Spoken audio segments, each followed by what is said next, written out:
Welcome to Life Lessons in Law with Lashonda. I'm your host, Lashonda Counsel Rogers. In each episode, we have authentic and entertaining conversations about the impact of the law on women. You can find this show on my website, www.thecounselfirm.com, and on YouTube, LinkedIn, Facebook, Apple Podcasts, Spotify, and more. Now, please join me in Life Lessons in Law with Lashonda. Hello, everyone, and welcome back to another episode of Life Lessons in Law with Lashonda. So we have a new topic that we're going to be talking about today, and it is real estate. And we have the best real estate attorney that I know is Miss Dana Allen of Allen Law Group. Hi, Dana. How are you?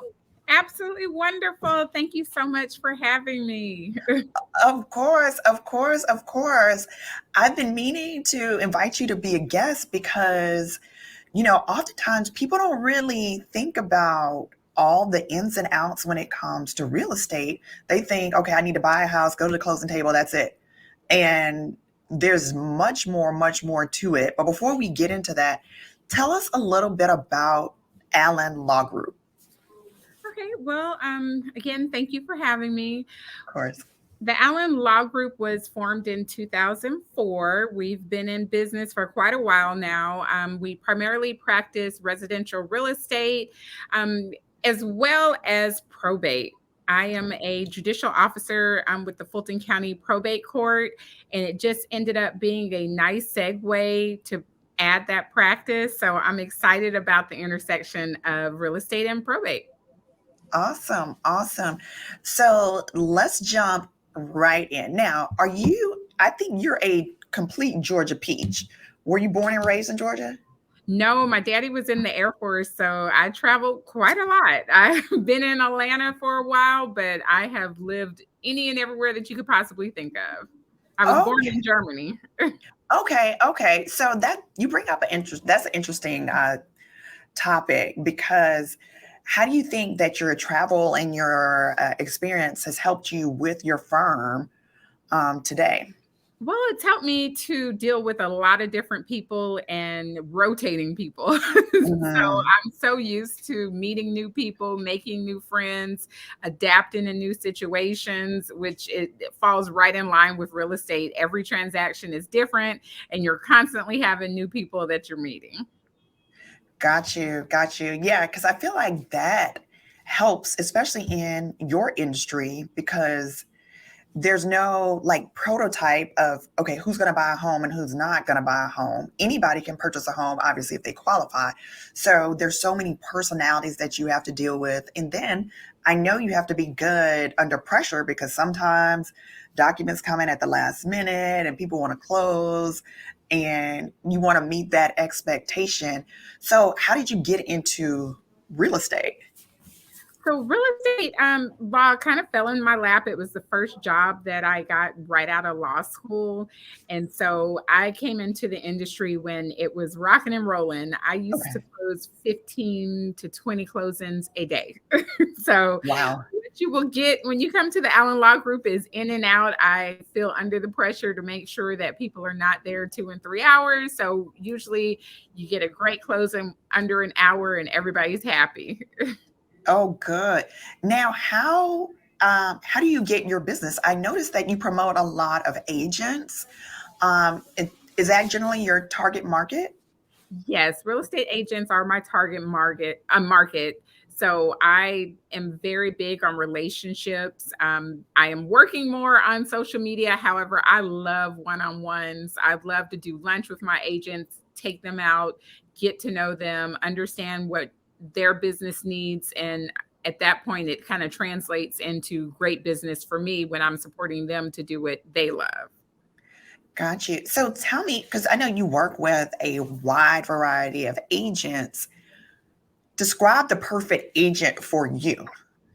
Well, the perfect agent for me is someone that's very similar to my kind of background. I'm a mom, I'm a wife, I have responsibilities outside of just work. So I understand that if you're a single mom coming here and you're a real estate agent, you really don't have time to babysit your transactions. You need to trust that it's in good hands once it gets here. I have agents that literally hand their files over to me once they get it under contract, and they're comfortable knowing it's going to get to the closing table, it's going to get there on time, and everybody is going to be fully informed along the process. Wow. So you said get to the closing table on time and it's going to close. What are some things that from time to time cause these transactions not to close? Well, one of the biggest issues is just waiting to order title. So you may have a situation where they put different contingencies in their contracts, meaning that the buyer wants to be able to inspect the property. The buyer may want to be able to make sure that they're going to qualify for a loan. If you wait for all of those contingencies to be up, you can be within a week of closing. And if you wait that long, then it's a possibility that once you get that title back, it may have some liens on there that you need time to clear. And sometimes buyers are under the gun that they really need to close quickly. And if that's the case, then they may move on to another transaction. And of course, that will just kill the deal. And a lot of what we do also sometimes is just being the glue. You will have buyers and sellers who may be bumping heads because maybe buyer feels like I need more money towards this product to fix up the home some kind of way, and a seller may feel like I didn't charge you enough for the property. Right. Usually, surprisingly, they call us complaining with whatever is happening. And so we just have to do our best to make both of them feel as though it's a win-win situation, because sellers sometimes love their homes and they hate leaving it. And then buyers, under the pressure of, hey, I'm about to commit to a 30-year mortgage. Am I absolutely going to love it? So we just do our best to make everyone feel as happy as possible about where they are in the process. Yeah, no, this recent real estate market was bananas. And I'm sure it was bananas in a good way for you.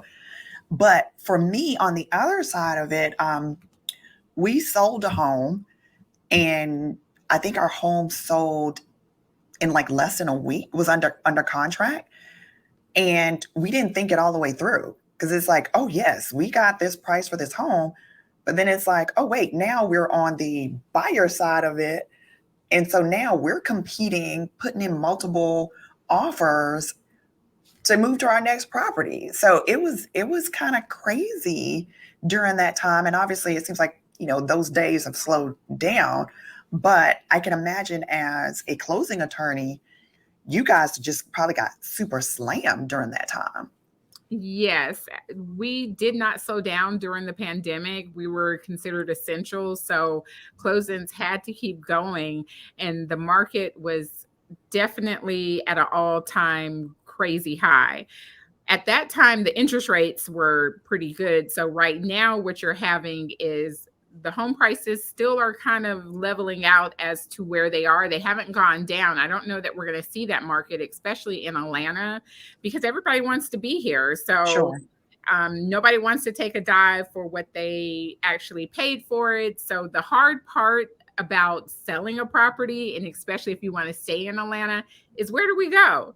So Yes. you may make $200,000, $300,000, $400,000 on the sale of your property, but now you're looking for another property, and what you just sold your property for is probably not even close to what you're going to be able to buy the next one for. So it is a very, very difficult market for sellers if they want to stay in Atlanta.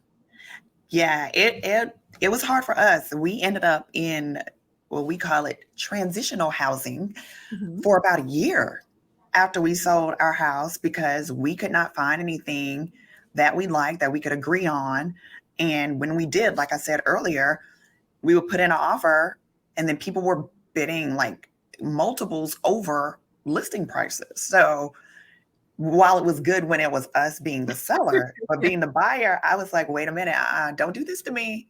This is not how we're going to roll. But we waited a little, and then we still were in a situation where we were bidding for a home, but luckily we found a home. Yeah. And that crazy times. Crazy Yes, time. it absolutely is. Just even as a potential seller and or buyer, I'm kind of staying put because I don't know that I can find something I'm going to like that's going to be within budget. When we bought our home back in 2018, interest rates were low. We got a great price for our home. It's now doubled in value, but where are we going to go if we sell it? Yes, stay put because you're going to go nowhere. You're going to be in transitional housing for a year like me.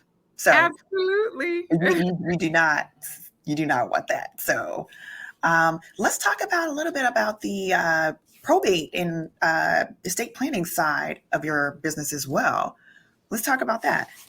Absolutely. I'm so happy you asked. I am very passionate about one, making sure that the African American community gets some estate planning in place. I think it's so important that when grandma passes away, that value in that home is not lost, that the heirs are able to easily access the home, whether they want to live there or whether they want to sell it. It's important to do that in estate planning so that it's not a difficult process for the heirs. There's an option to do a will, there's an option to do a trust. It just depends on your situation, which one would be more beneficial to you. But by all means, whether you have an estate worth $1 million or even $100,000, I think it's very important that we all make sure that we actively get our estate planning in place. So do people, and I know this is a very broad question, in general, what are some of the reasons that people give you as to why they prolong getting an estate plan or why they're hesitant to get an estate plan?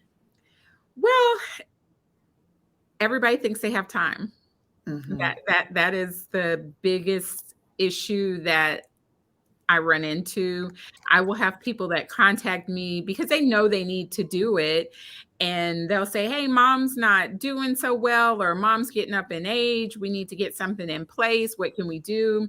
We give them the options. They say, okay, we'll be back in touch with you. And then I get the phone call. Hey, mom passed away. What can we do now? And I have to give them the bad news. Now you have to go through the probate process because you all did not put those things in place. So I would say the number one culprit is just everyone thinks they have time. It's not overly expensive to get these things in place. I always tell people that you're going to pay for it one way or the other. You're either going to Right. pay for it up front while you are here to make sure that everything is distributed the way that you would prefer when you pass, or your heirs are going to do it once you pass when they have to go through the probate process. So you might as well go ahead and have your wishes honored before you pass. Yeah. And I could tell you that several years ago, well, it's not that long ago, we had that situation in my family where there was an individual who had no children and she passed away, and it was a lot to Mm-hmm. have to deal with, and because there was nothing in place, and there were a lot of siblings and nieces and nephews, and what would she have wanted, and it didn't matter what she wanted. There was nothing in place, so we had to go by the law and what the law says that she wanted, which, I mean, I don't know if that's what she wanted, but we had no choice. We had no choice. And that was not a fun process at all, at all, at all. So I know firsthand the devastation not having something in place can cause, not to mention, and obviously not trying to take any money out of your pocket, the legal fees that were incurred because we had to go that route and there was nothing in place. So to Absolutely. me, it cost more than it would have been a fraction of that cost if something was in place. Just, get it together so everything is airtight. But having to go through probate court, having lawyers and this and that took a big chunk of the estate, the legal fees. Absolutely. Absolutely. And most attorneys are going to want their fees up front. Up So, front, check cleared. Yes. yeah, so you may be paying on an estate, and who knows how much of it you're going to actually get back, because somebody else may swoop in there and have a reason to have a superior position than you. So it is very important to do that estate planning up front. Now, I noticed that recently you did a seminar about foreclosures. Let's talk about that. Are foreclosures on the rise here in Georgia? I won't necessarily say that they are on the rise, but they are definitely still out there. And people are really bidding on these properties. So I held a seminar for real estate agents to teach them how to assist homeowners who may be going through a foreclosure or may have already been foreclosed upon. It was a wonderful event. They learned a lot, as well as on the tax sale side. Now is an awesome time if you're an investor to get into buying taxes. If for whatever reason a property is sold for the taxes right now, whereas maybe a few years back, if the taxes were $1,000, they might sell for $1,000 and or maybe up to like $3,000. Now what you're seeing is if it's $1,000 owed on a property, people may bid up, investors may bid up to 50, 60, $100,000, depending on the value of that home.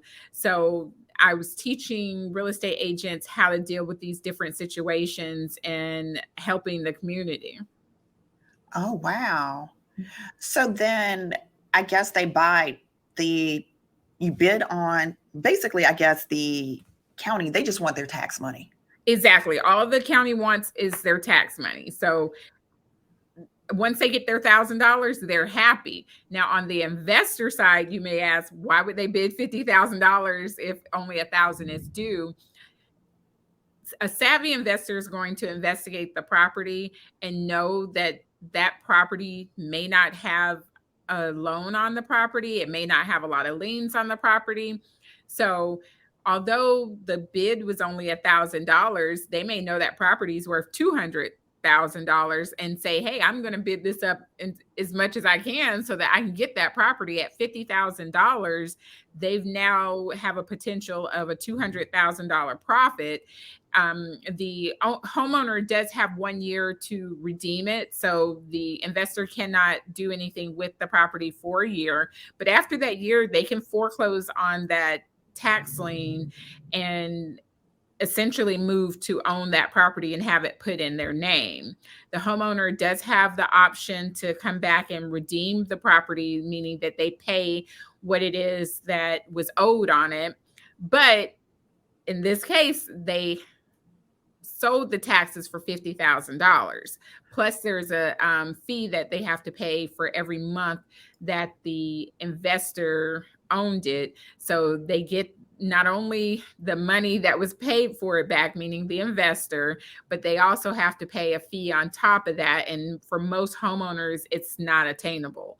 Now, although the tax is sold for $50,000 and the county was only due $1,000, technically that homeowner can go back to the county and say, hey, my home sold for $50,000. You were only due $1,000. Give me my $49,000 back. Oh, but they would have to get that from the county. Yes. Yes, they get that. Oh, they're not giving that back? Well, no, they are. They have to, and they don't want to keep it. So, we definitely assist people getting their money back when it's sold for over what they owed, if they don't want to redeem it. Wow. That is so smart because, yeah, if you overbid, and if I guess 9 times out of 10, if someone were in a tax situation and if they couldn't pay the $1,000, what's the probability of them paying the $50,000 to get it back? Really 50. Okay. So okay. Because it was the $49,000, they could technically go back to the county, get that $49,000 back.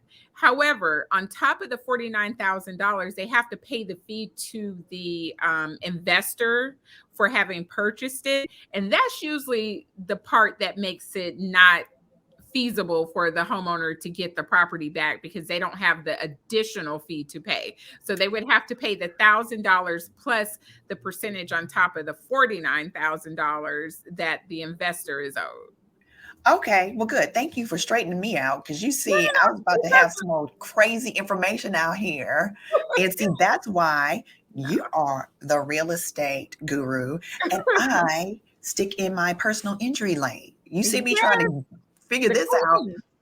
Nope, that's not my cup of tea. So thank you. So let's talk about you as the business owner. You can't see it now, but there's a sign on your wall that says "Girl Boss." Now, I know. Let me not mess with it.